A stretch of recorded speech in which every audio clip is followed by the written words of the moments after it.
Bonjour, donc ici nous sommes pour la suite de la leçon nombre en écriture fractionnelle. Donc nous sommes dans le paragraphe B, deuxième paragraphe, égalité des fractions. On a la propriété suivante, si on multiplie ou on divise le numérateur ou le dénominateur d'une fraction par un même nombre non nul, alors on obtient une fraction qui lui est égale. Soit A et B et K, trois entiers non nuls. Alors on a A sur B est égal à K fois A sur K fois B, qui est égal à A divisé par K sur B divisé par K. Donc on a le droit de faire la multiplication par un même nombre, K fois A, K fois B, ou bien diviser par le même nombre, K, A divisé par K, B divisé par K. Donc on passe aux exemples pour vérifier ça. Alors on a par exemple 7 sur 5 qui est égal à 7 fois 3 sur 5 fois 3, qui est égal alors encore à 7 sur 10 sur 5 sur 10. Donc on a 7 sur 7 est égal, 7 fois 3 c'est 21 sur 15, qui est égal aussi à 0,7 sur 0,5. Car 7 sur 10 c'est 0,7, 5 sur 10 c'est 0,5. Donc on a utilisé la propriété ici, car ici pour k est égal à 3 pour la multiplication, pour la division on avait k est égal à 10. Donc il faut choisir le même nombre et ça suffit. 3, 3, 10, 10, ainsi de suite. Donc on va passer à autre chose.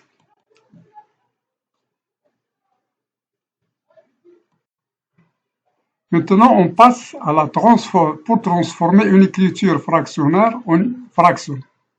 On prend une écriture fractionnaire qu'on a déjà vu dans la leçon précédente. On a vu l'écriture fractionnaire et on a vu aussi la définition d'une fraction. Alors maintenant, on va transformer une écriture fractionnaire en une fraction.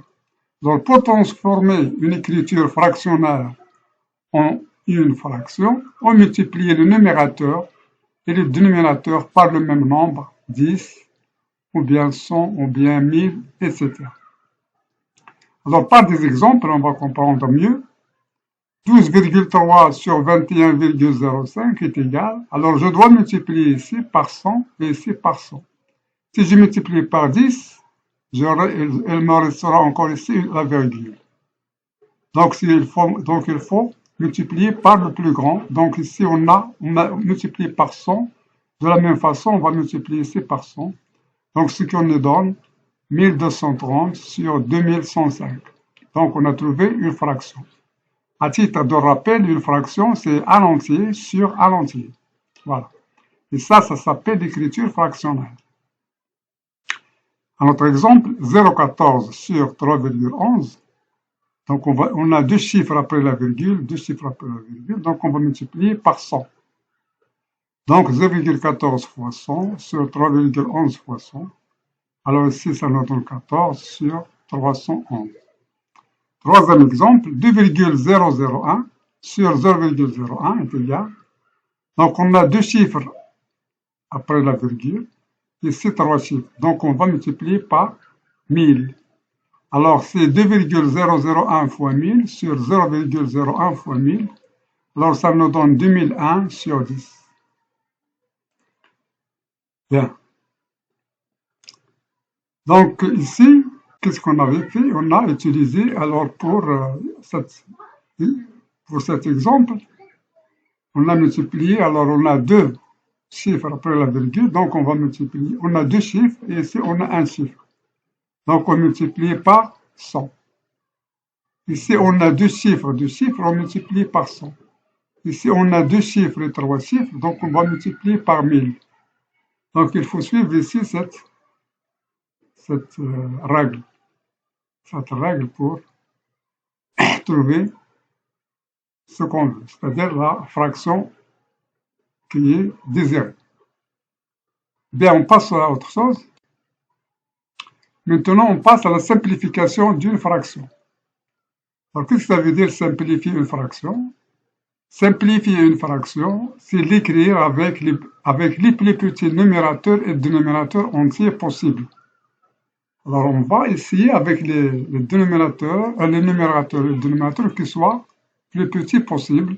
On dit alors qu'il est irréductible. Donc, on va voir dans les exemples, on comprendra mieux. Alors, par exemple, on prend la fraction 21 sur 14. Alors, on cherche le diviseur commun pour 21 et 14. Alors, on voit qu'il a 7. Alors, on voit que 7, c'est le diviseur commun. Donc, 21 divisé par 7 sur 14 divisé par 7. Alors ici, on a cette égalité parce qu'on a utilisé la propriété précédente pour k est égal à 7. Donc, pour k est égal à 7, on peut écrire 21 sur 14 est égal à 21 divisé par 7 sur 14 divisé par 7. Maintenant, on vient calculer 21 divisé par 7, c'est 3. 14 divisé par 7, c'est 2. Donc ici, on a trouvé une fraction qu'on appelle une fraction irréductible, qui est égale à 21 sur 14. Maintenant, on ne peut pas simplifier. Il va rester comme ça. C'est le plus petit numérateur et le dénominateur possible. Donc, deuxième exemple, 105 sur 15. Alors, on voit que 105 est divisible par 5 et 15 divisé par 5. دونك غادي نقسمو هنا على 5 ونقسمو هنا على 5. دونك 105 مقسوم على 5 كتعطينا 21 و15 مقسوم على 5 كتعطينا 3. إذن وكنشوفو بأن كذلك باقي نختار. إذا لقينا على 21 sur 3 ولكن مازال نلقاو دوطخ simplification. ألوغ تنشوفو بأن 21 مقسوم على 3 وكذلك 3 مقسوم على 3. إذا نقسموها 21 مقسوم على 3 على 3 مقسوم على 3. إذا هنا يساوي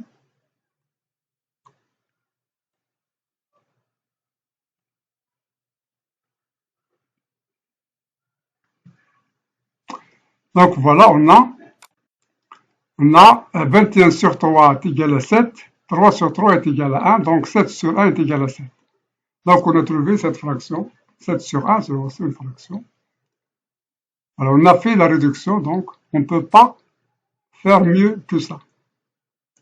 Donc un autre exemple, alors 7 peut s'écrire 7 sur 1, donc c'est égal à 7. 12,5 sur 1,5, c'est égal à 125 sur 15. Alors qu'est-ce que j'ai fait ici? J'ai multiplié par 10 et par 10, il va me donner 125 sur 15. Et puis je divise par 5 parce que je vois un diviseur commun qui est 5.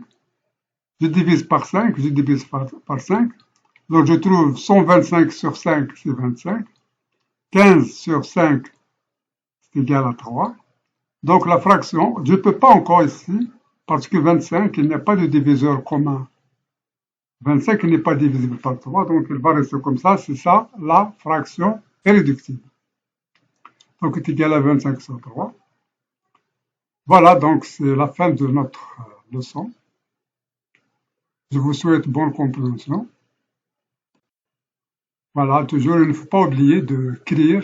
Il faut prendre son stylo et le cahier pour écrire toute la leçon, pour pouvoir bien réviser. Et voilà, pour ne pas oublier. Donc, il faut faire, voilà, ce devoir. Je vous souhaite bonne réussite. Merci pour votre attention et à la prochaine fois. Prochaine vidéo, Inch'Allah.